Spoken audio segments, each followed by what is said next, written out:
Apat na bagyo ang inaasahan ngayong buwan, ngunit dalawa rito ang makakaapekto sa bansa matapos ang Luis at Maymay.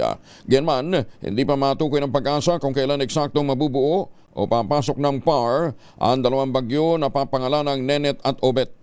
Samantala, nagbabala naman ang Pag-asa na posible pa rin magkaroon ng malalakas na pagulan dahil sa habagat.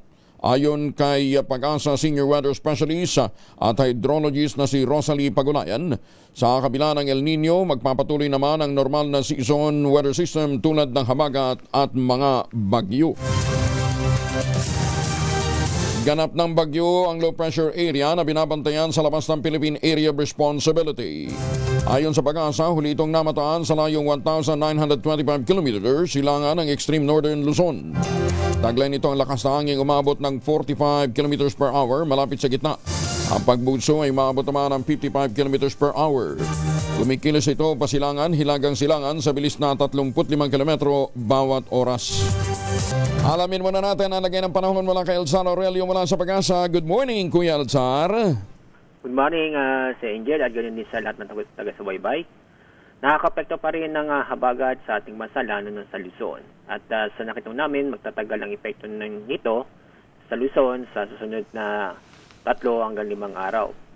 Sa lagay ng panahon, asahan ang maulap na kalangitan na may mga kalat-kalat na pag-ulan at thunderstorm dito sa Metro Manila, Ilocos Region, Benguet, Abra, Zambales, Bataan, Tarlac, Pampanga, Nueva Ecija, Bulacan, Cavite, Laguna, Batangas, Palawan, Marinduque, Occidental Mindoro at Oriental Mindoro.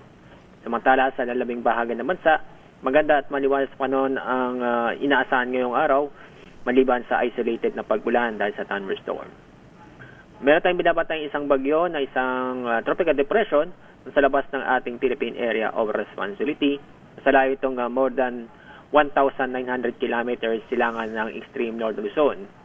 Ito hindi inaasahan o mababang tsansang pumasok sa PAR dahil ito'y kikilos palayo sa ating bansa sa bilis na 30 km per hour.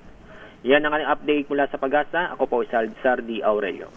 Maraming salamat, Elzar Aurelio mula sa Pag-asa.